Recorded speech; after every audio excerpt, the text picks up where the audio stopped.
বৰ্তমান সমগ্ৰ ৰাজ্য সভাটোৰ পৰিৱেশে বিৰাজ কৰিছে যিহেতু এটা কোনেও নিবিচৰা খবৰ আচলতে আমাৰ মাজলৈ আহি যিটো বৰ্তমানেও বহুতে বিশ্বাস কৰিবলৈ টান পাইছে যে আমাৰ মাজৰ পৰা জুবিন হেৰাই যাব পাৰে নেকি আৰু সেই সত্য হ'ল বৰ্তমান জুবিন গাৰ্গ আৰু আমাৰ মাজত নাই যাৰ খবৰে সমগ্ৰ ৰাজ্যত বিয়পি পৰাৰ পিছতে কৰ্মবিৰতি বহুতে কৰিছে আৰু সমান্তৰালভাৱে দক্ষিণ কামৰূপৰ ব্যৱসায়িক প্ৰাণকেন্দ্ৰ বিজয়নগৰতো কৰ্মবিৰতি ঘোষণা কৰা হৈছে আৰু প্ৰতিজন ব্যৱসায়ী আচলতে জুবিন অনুৰাগী হিচাপে তেওঁলোকৰ কৰ্ম প্ৰতিষ্ঠানসমূহ বন্ধ কৰি ৰাখিছে আৰু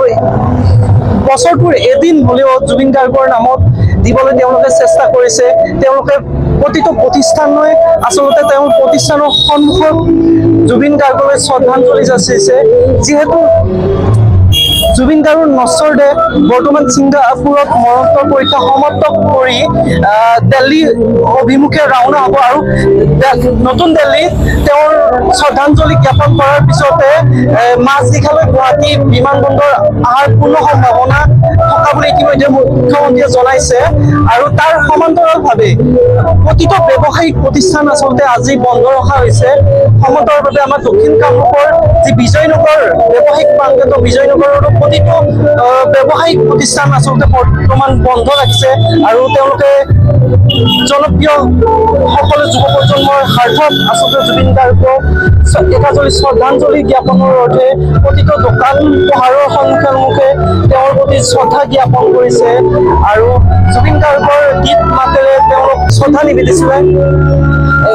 এই মন্ত্ৰত আছে আমাৰ বিজয়নগৰৰ এগৰাকী ব্যৱসায়ী তেওঁলোকে ব্যৱসায়িক প্ৰতিষ্ঠান বন্ধ কৰি আচলতে জুবিন গাৰ্গৰ প্ৰতি শ্ৰদ্ধাঞ্জলি জ্ঞাপন কৰিছে কি হ'ব জুবিন গাৰ্গ আমাৰ মাজত জুবিন আমাৰ মাজত নাই মানে এনেকুৱা কথা যে খবৰ কোনো ভাষাও নাই যোৱাকালি যেতিয়া খবৰটো হ'লো যদি তেওঁ বিশ্বাস নহয় যাতে এনেকুৱা এটা লাগিছিল যেনে কথাটো যেন মিছা হয় তাৰপিছতো আমি নিজৰ মনক বুজাব নোৱাৰো আৰু ৰাতি মই জুবিনদাৰ ঘৰতে আছিলোঁ বাকী ৰাতিপুৱা আহিছোঁ আহি ইয়াতে আমি শ্ৰদ্ধাঞ্জলি অনুষ্ঠানৰ আয়োজন কৰিলোঁ আৰু জুবিনদা আমাৰ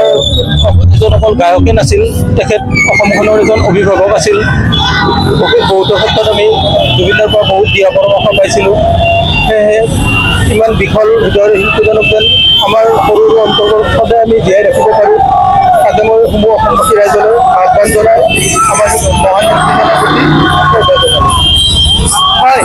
আচলতে জুবিন গাৰ্গৰ যি মায়াবিনী গীতেৰে সমগ্ৰ যি আমাৰ দক্ষিণ কামৰূপৰ মূল ৰাজপথ আৰু ৰাজপথত তেওঁলোকৰ বিভিন্ন ধৰণৰ অনুৰাগীসকলে বাইক ৰেলীৰ মাজেৰে তেওঁক অনুসৰণ কৰিছে তেওঁৰ প্ৰতি শ্ৰদ্ধা নিবেদিছে আজি সকলোৱে কৰ্মব্যস্ততা সামৰণি আচলতে জুবিন গাৰ্গৰ নামতে মন প্ৰাণ দি আচলতে জুবিনৰ প্ৰতি শ্ৰদ্ধা নিবেদিছে আৰু আমিও দৰ্শকসকলক প্ৰতিটো মুহূৰ্তৰ খবৰ দি যাবলৈ চেষ্টা কৰিম জুবিন গাৰ্গ কেতিয়া আচলতে গুৱাহাটী পাব আৰু তাৰ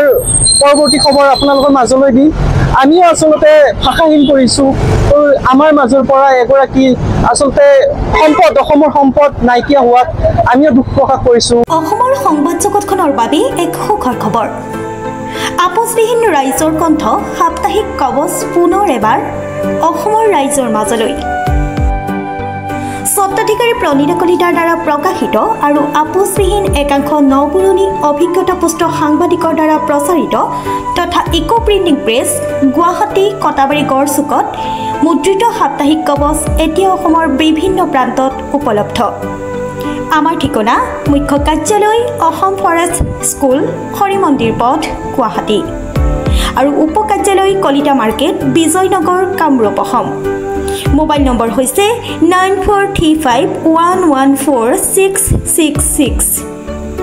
7002472813 আমাৰ ইমেইল আইডি হৈছে kobos2025@gmail.com